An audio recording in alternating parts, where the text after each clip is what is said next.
Hi YouTube. I'm coming to you today.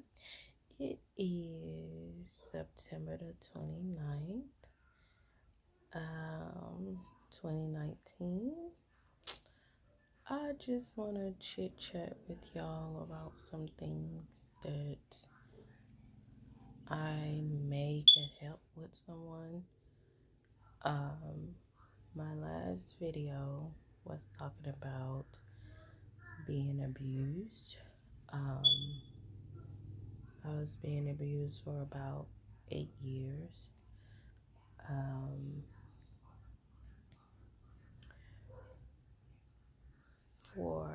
yeah, no, I take that back, not eight, 7.5. Um, because we broke up, I got out in 2013. I met him in 2007. I'm thinking seven. I'm thinking 2007. I'm thinking 2007. But yeah, um, I um I had a daughter by him. She was born October the 23rd, and she is 10 years old, and she goes through a lot of emotions and don't know what to think or what to choose or anything. Is like she confused, and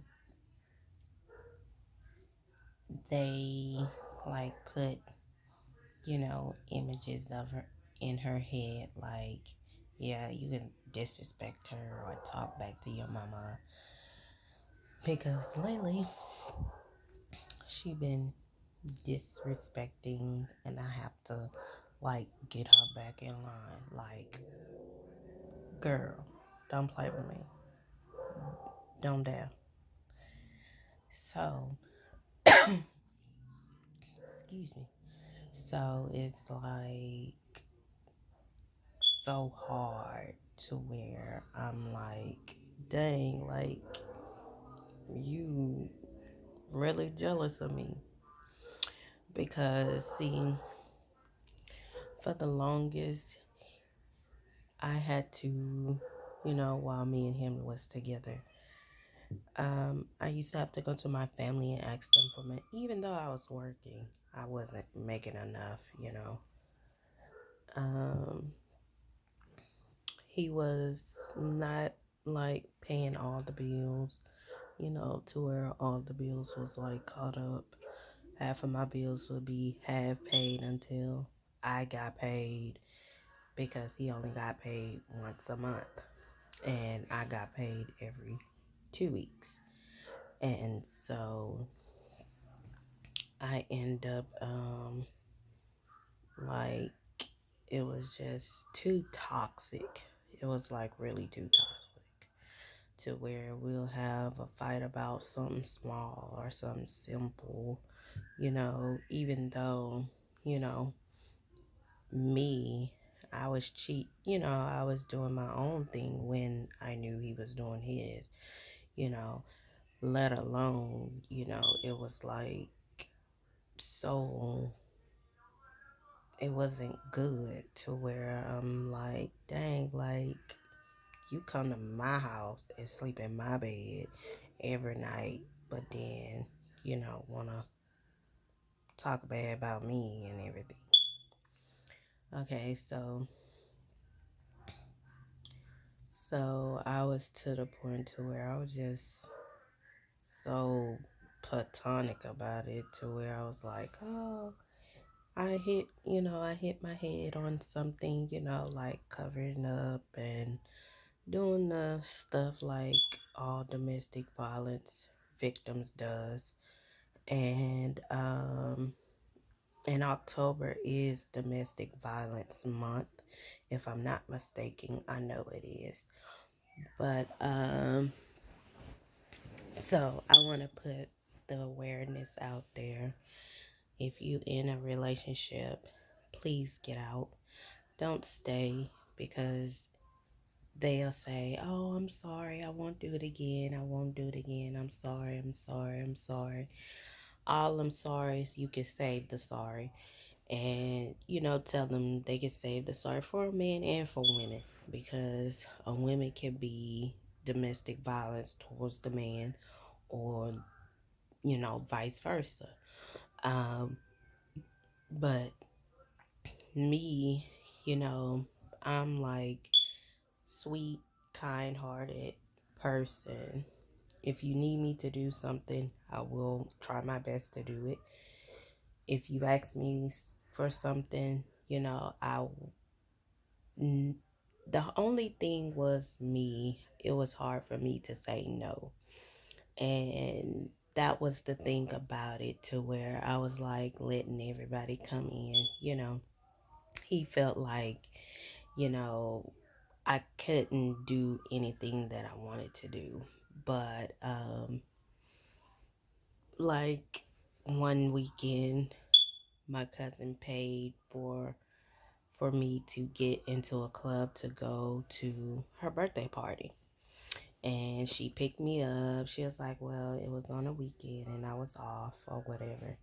And she was like, well, you want to come with me so I can go, so we can go pick your outfit with me and Tiffany? And I was like, yeah, girl, I need me an outfit. She said, yeah, get you an outfit, and you could get you a pair of shoes. And so she got me an outfit, and I love that outfit. My cousin stole my shirt, but I kept my pants. I wore them pants till they had like a hole in them, and I had to throw them away. I had the shoes that went with them. I had to throw them away because they got raggedy. I wore them out. And so that weekend I went out. I packed my bag. I went to work. I had to work that weekend of her party. So it was on a Saturday. I um I brought my duffel bag because it had all my stuff in it. And my next door neighbor did my hair for me. She didn't charge me or anything. She was like, yeah, you need to get out. Because he didn't want me going anywhere. He never took me anywhere. We never went to the movies, you know, never went, anything, only in, like the local area. So I went out, came home. It was about 3 o'clock in the morning. He wanted to argue with me. He was like, yeah, it wasn't, the club don't let out at no 3 o'clock in the morning. Who was that dropped you off? And I was like, what are you talking about? That was my cousin. So how else will I be getting back home? I don't know nobody in Houston. So he ended up starting calling me out my name, cussing me out, saying bitch this, bitch that, you nothing but a hoe. Oh, that nigga, you and that nigga gonna be dead. Y'all gonna die together.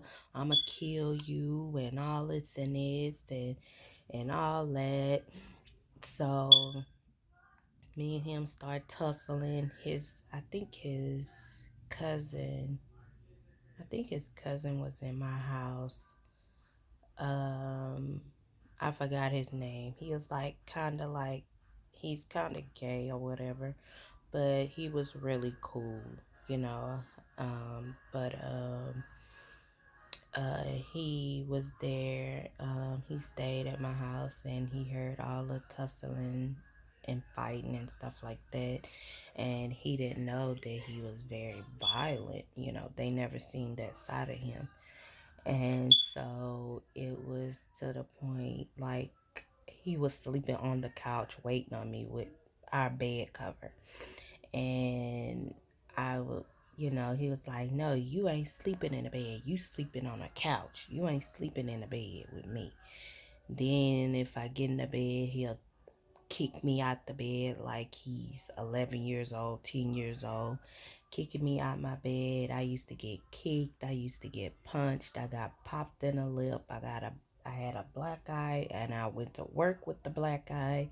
Somebody from my church seen it, went back to the pastor and told the pastor, and all of a sudden word went around the church saying, yeah, y'all heard a pastor beating on his wife in church. And it was a gathering at my cousin house, at my nanny house, and my whole family, they all knew about it, and they got quiet and looked around, and they was like, how did you know? Like, yeah. So that's how messy churches are as well. So in 20 what else happened? Um my daughter has a memory of I really didn't even know that she remembered that. She told me yesterday, no, Friday that she remember me and her dad was getting into an argument, and somehow my cousin called the police, and the police came out, and all of that came out. They was at my cousin's house across the hall. Thank God, I had to be by some kind of family member. If not, I would have been dead. And I think that's what his main goal was, to get me away from my family to where he can hurt me and abuse me. Um, and that's what they do. They like to, hold you hostage, keep you in an environment where you can't go here, you can't go there. What time you'll be back, and if you're not back at that exactly time that you told them, then you're gonna get beat on or pushed or your hair pulled and all this and this.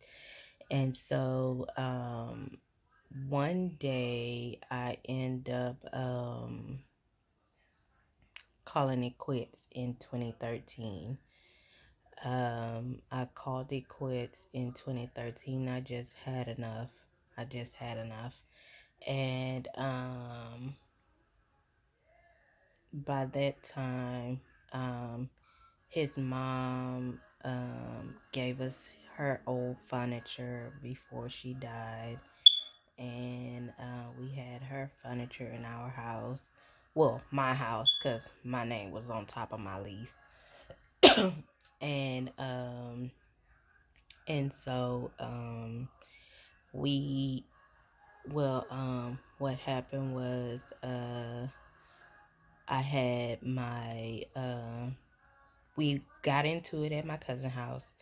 And the next day I had his clothes was outside overnight with everything, his shoes, clothes, everything out my drawers, everything, toothbrush, toothpaste, uh, even hair. If he left it behind, I put it on his clothes, because I ain't want none of his shit at my house no more. I was just done. I was done. So at this point, I was like, okay, well, let me my let me go ahead and put this furniture out. And I called my mom. I said, Mom, is my brother there? She was like, no, call him on his phone. Him and Belina went somewhere. I was like, oh, okay. I said, well, let me call my sister-in-law and see where they are. And she said, okay. She said, well, if he don't pick up, call Belina phone. I said, well, I was going to call her anyway. And so, but before that, he used to ride by my house. He used to ride by my house to see if I had somebody at my house. Then he used to play on my phone, play on my husband's phone. And then he started mess with going to his family business and going to my mom and telling them that he's married, he's all this and this, and he has a wife and kids at home, and they come to me. You knew he had a wife? I was like, he's not even married. So I say, yeah, I know he got two kids and stuff like that. And they was like, oh, okay. And then by the time so after after that he would so after that I end up going to the police station. Well, before that, I went to the police station after we had a fight at my cousin's house. Went to the police station, put a trespassing warrant on him. Well, they put a trespassing warrant on him, and then they put a protective order on me. He had to stay 100 feet away from me and my kids, especially from the school. He did not do that. The school had to call the police, and the police had to run him off from the school because he was disturbing the school and disturbing the students that was in there. And then I went to the child support office, filed child support on him, and now we have that order. Okay, so in between of after the officer filed the trespassing warrant on him, they end up, oh, it's a glare. I hate that glare. There you go. So yeah, so after that they end up doing that, and I called my brother. He didn't answer, so I called my sister-in-law. And I asked her, I said, where y'all at? She was like, we was about to pull up to your house. I was like, oh, okay, good. Then I called my cousin ex-boyfriend, and when at that time they was together. And he told me, if you need me, call me anytime. Call me anytime. And I said, oh, okay. So I called him and my brother. And my brother was like, what's up, sis? I was like, nothing. I said, I need you to take this furniture out of here. He was like, how we gonna do that? I said, well, I don't know, but get it out of here somehow. I don't want it. He was like, sis, you don't want it? I was like, no, I don't want that furniture. I don't want nothing a part of them. That's what I told my brother. And so when I told my brother that, he was like, oh, okay. He was like, oh, well, we could throw it over the balcony. And I was like, oh, okay, that's fine, cool, you know. So they threw the couch over the balcony, brought it to the dumpster, and put it in the dumpster. His cousin lived in the next building, and she was like, Sheena, is that Joy's furniture? I was like, yeah. She was like, why are you throwing it away? I was like, cause I don't want it. She was like, well, I'm finna call Pooh and tell him what you, girl, what the fuck you calling him for? He can't do a motherfucking thing to me. What he gonna do? He gonna run away. Soon as he see my brother, he gonna run. So I went off on her, and yeah. And see, the whole thing is his whole family knew that he was doing those things to me and my son as well. You know, he was beating on me and my son, and he never touched his daughter or nothing like that. But in the meanwhile, he couldn't stand me and my son, because me and my son had a bond. Me and my son, we had that type of bond to where he never had that bond with his mom. But it's to the point to where you can't get jealous of somebody else's relationship with their own parent, and you don't have one. It's not my fault that your mother didn't, love you or treat you the way I treated my son. I gave my son everything in the world. Anything, everything. Even though, I had my daughter as well, and she got anything she wanted as well. But in the meantime, it was too toxic to where I was like, no, I can't deal with this. Nope. So by that time, I end up calling it quits. I was just to the point where I was just so tired. I my cousin, she was actually scared for me. She would call me every day and be like, hey girl, what you doing? And checking up on me and the kids, seeing what we doing and stuff like that. And she was like, yeah, because one year her cousin on her, I think her dad's side had died, and died because of domestic violence. So she was kind of fearful for me to, get killed, or they'll end up finding my body dead somewhere or anywhere. So it's to the point to where I'm like, okay, but yeah, so I mean, you live and you learn. You gotta take one step at a time. Extremely therapy. Um, have your get support, have support from your family. My family told me, you have to forgive and forget, forgive them. And because if you don't forgive, then nothing good's gonna come to you.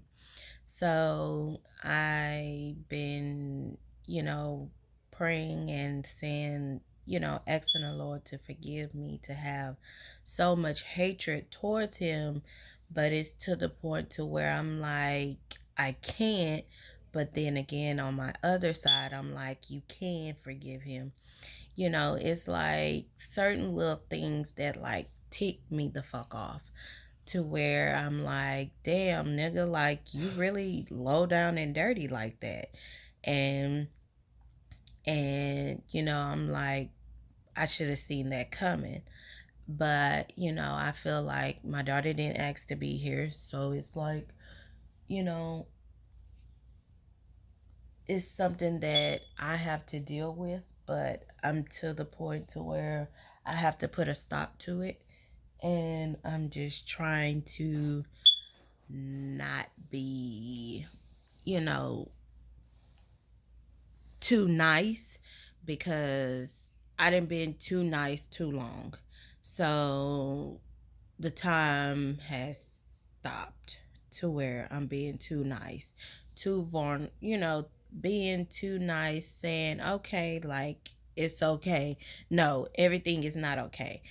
Um, but yeah, if you in a kind of toxic relationship, please get out, because it's not even worth the time, or your family, finding you dead, or found out that your body been left in a trunk and burnt to death, or anything, because that'll be hard on your family.